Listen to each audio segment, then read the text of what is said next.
दोस्तों नमस्कार। भारत में हम लोग देख रहे हैं अपने आसपास भी लगभग हर दूसरे तीसरे आदमी को कोई ना कोई स्किन डिजीज़, कोई ना कोई त्वचा का रोग जो है वो ज़रूर देखने को मिल रहा है। किसी को खुजली होती है, किसी को रात को बिस्तर में जाने के बाद खुजली देखने को मिलती है, किसी को स्क्रैचेज हैं, किसी को बहुत ज़्यादा ड्राइनेस है, सूखापन है, खुरदरापन बहुत ज़्यादा है, किसी को सोरेसिस है, एक्जिमा है, किसी को दाद हैं, जांग में बहुत तेजी, बहुत खतरनाक खुजली होती है, बहुत जलन होती है और फिर पानी भी निकलता है।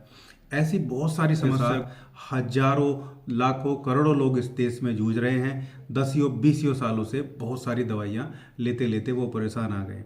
असल में ऐसी बहुत टॉप ग्रेड होम्योपैथिक मेडिसिन आज आप लोगों को बताऊंगा, जिनमें से केवल एक या दो दवाई मैक्सिमम आप यूज़ करेंगे अपने लक्षणों के अकॉर्डिंग। बहुत पिक्यूलियर चीज़ें, बहुत फिट बैठने वाली चीज़ें आप लोगों को बताऊंगा, तो जड़ के साथ अपनी समस्याओं को ठीक कर सकते हैं। चलिए इस वीडियो को स्टार्ट करते हैं। दोस्तों, होम्योपैथी में स्किन डिजीज़ की बहुत बेहतरीन दवाइयाँ अवेलेबल हैं और ये तो बहुत फेमस है होम्योपैथी का भी कि त्वचा का रोग, स्किन डिजीज़ अगर कहीं ठीक हो सकती है तो वो होम्योपैथिक मेडिसिन सिस्टम ही है। इसी के बारे में डिस्कस रहेगा वीडियो में। बहुत ज़्यादा समय, बहुत ज़्यादा थियोरेटिकल चीज़ों पे नहीं ले जाते हैं, सीधा सिम्टोमेटिक तरीके से अपनी दवाइयाँ स्टार्ट करते हैं। सबसे पहली और सबसे फेमस जो होम्योपैथिक दवाई है वो है सल्फ़र। लेकिन कब लेना है और किन लोगों को लेना है ये जानना बहुत ज़रूरी हो जाता है। सल्फ़र में जब स्किन बहुत ज़्यादा ड्राई होती है, बहुत रफ होती है, इरोटिक इचिंग होती है, खुजलाने का बहुत मन करता है और बाद में बर्निंग होती है, जलन भी होती है, लेकिन जो पेशेंट होता है उसकी स्किन थोड़ी गंदी नज़र आती है। पेशेंट भी थोड़ा सा आपको अव्यवस्थित नज़र आएगा, उसके बाल, उसके कपड़े बहुत अच्छे नहीं लगेंगे आपको, बहुत आलसी होगा और स्क्रैचिंग के बाद दर्द होगा, बिस्तर में जाने के बाद दर्द होता है। लेकिन सबसे बड़ी चीज़ आपको ध्यान रखनी है कि फोल्ड में मोस्टली जो जो जोड़ हैं वहाँ ज़्यादा खुजली होती है। थोड़ा गंदा दिखने वाला पेशेंट आपको नज़र आता है, जो बहुत आलसी है, बहुत बिखरा हुआ ऐसा नज़र आता है। थोड़ा नहाने से बचेगा, मतलब नहाना उसको उतना पसंद नहीं होगा। ये सिम्टम नज़र आते हैं तो आप जो है, आपको सल्फ़र की रिक्वायरमेंट है। सल्फ़र की 200 पोटेंसी की 2 बूंदे सप्ताह में एक बार जीभ पे खाली पेट आपको डालना है।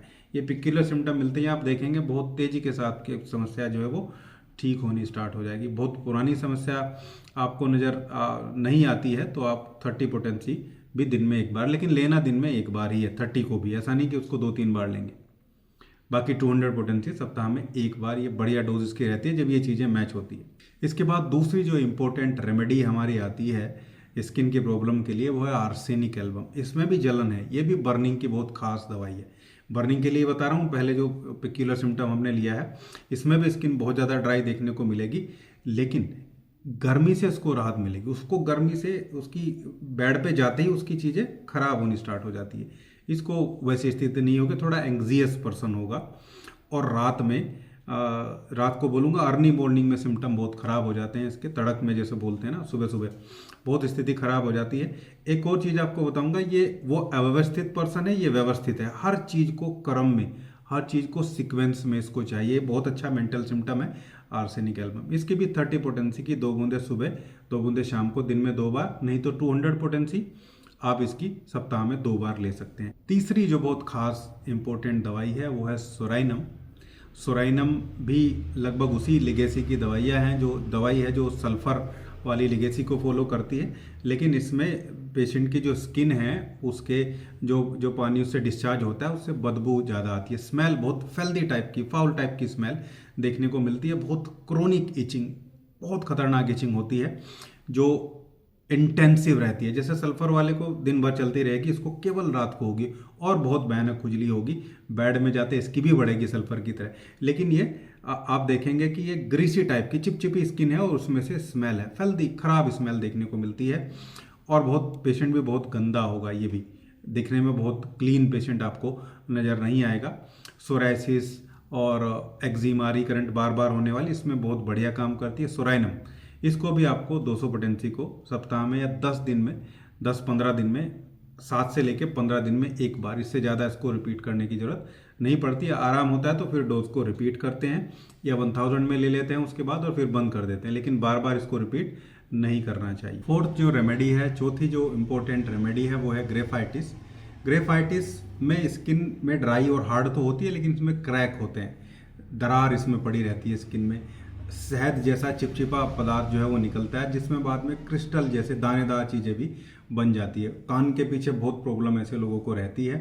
तो सोराइसिस है या एक्जिमा है जिसमें क्रस्ट बने हैं और ऊजिंग हनी जैसा शहद जैसा कुछ निकलता है, वहाँ पे आपको ग्रेफाइटिस लेना चाहिए। ग्रेफाइटिस 30 पोटेंसी की 2 बूंदे दिन में एक बार या 200 पोटेंसी को सप्ताह में 2 बार आप सीधे जबान पे 4 बूंदे ले सकते हैं। नेक्स्ट हमारी रेमेडी है पेट्रोलियम। पेट्रोलियम में भी बहुत ड्राई स्किन रहती है, क्रैक्ड स्किन रहती है, जलन भी होती है लेकिन डीप क्रैक होते हैं। इसमें ऊजिंग नहीं होती, पानी चिपचिपा नहीं निकलता है और सर्दियों में सारी समस्याएं बढ़ जाती हैं। खासकर स्किन की समस्या सर्दी में बढ़ रही है, स्किन में क्रैक है, तो पेट्रोलियम 30 पोटेंसी की 2 बूंदे दिन में एक बार या 200 पोटेंसी को सप्ताह में 2 बार आप ले सकते हैं। केवल सप्ताह में 2 बार, जैसे सुबह सुबह 4 बूंदे जबान पे डाल ली, फिर 3 से 4 दिन बाद और ऐसे ही 4 बूंदे जबान पे डाल लेते हैं। नेक्स्ट हमारी इंपॉर्टेंट और ख़ास दवाई इसमें एक और आती है, दैट इज़ रस्टॉक्स। रस्टॉक्स भी एक स्किन की खास समस्या है जिसमें रेडनेस ज़्यादा होती है, इचिंग, इंटेंसिव इचिंग होती है, बहुत खतरनाक इचिंग होती है, लेकिन इसमें ब्लिस्टर, छोटे छोटे दाने बन जाते हैं जिनमें थोड़ा बहुत पानी भरा हुआ नज़र आ सकता है, और लेकिन दाने इसमें ज़रूर जो है बनते हैं।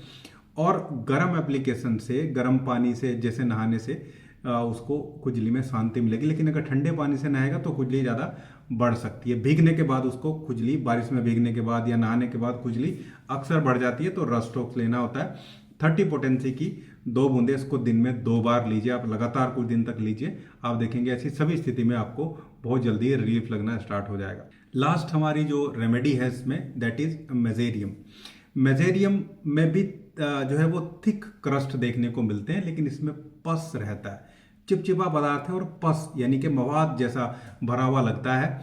इंटेंसिव खतरनाक इचिंग है, इसमें भी बर्निंग है, और गर्म बिस्तर पे जाने से ये भी बढ़ जाती है। लेकिन वैक्सीनेशन होने के बाद, वैक्सीन लगने के बाद किसी को स्किन डिजीज हुई है या बढ़ गई है तो उसको मजेरियम की तरफ देखना चाहिए। दूसरा एक और इम्पोर्टेंट सिम्टम है मजेरियम का, इसके बालों में खराब स्थिति है। जैसे यहाँ पे खुजली करेंगे तो थोड़ा सा कुछ निकलेगा शरीर के किसी भी हिस्से से, खासकर सिर में हम देखते हैं, मान लो यहाँ कहीं भी खुजली हुई तो उसको वहाँ छोटा सा एक पैच बनेगा, उसमें से कुछ निकलेगा और बाल भी उसके चिपक जाएंगे। स्टिकी जो हेयर की कंडीशन पेशेंट को देखने को मिलती है, ग्लू जैसा, गोंद जैसा पदार्थ से बाल जो है वो चिपक जाते हैं। कुछ लोगों को आंखों में भी ऐसा कई बार देखने को मिलता है। इसको भी 30 पोटेंसी में लेना है, दिन में एक बार, नहीं तो 200 पोटेंसी को क्रोनिक केस में सप्ताह में 2 बार आप ले सकते हैं। मेजेरियम की मैं बात कर रहा हूँ, डेफने मेजेरियम। इन 7 दवाइयों में से कोई भी दवाई जो आपको फिट बैठती है, जिसके साथ मैंने बहुत पिक्यूलियर सिम्टम आपको बताया, जरूर आपको 1-2 सिम्टम मिल जाएंगे। किसी एक दवाई में से ज़्यादा 2 रेमेडी में से आप सिलेक्शन करिए, इनमें से देखिए और अपने जो है मेडिसिन को आप स्टार्ट कर सकते हैं। लेकिन स्किन के एक क्रोनिक समस्या होती है, ये जो दवाइयाँ मैंने आपको बताई ये सारी डीप एक्टिंग रेमेडी हैं। मैं आपसे रिक्वेस्ट ये जरूर करूंगा कि आप अपने सिम्टम को नोट डाउन करिए, उनको देखिए, समझिए और किसी नज़दीकी कुशल होम्योपैथिक चिकित्सक से जरूर मिलिए। वो आपको यही दवाइयाँ इनमें से ही सिलेक्ट करके देगा, वही मैंने आपको बताया सिम्टोमेटिकली ज़्यादातर केस में सिलेक्ट होती हैं, और एक चिकित्सक से ही, अपनी चिकित्सक की सलाह से ही अपनी दवाइयाँ जो है जो वो स्टार्ट करनी चाहिए। ये था आज का वीडियो। उम्मीद करता हूँ वीडियो आप लोगों को अच्छा लगा होगा। वीडियो अच्छा लगा है तो लाइक करिएगा, शेयर करिएगा और चैनल को सब्सक्राइब भी जरूर करिएगा। Thank you.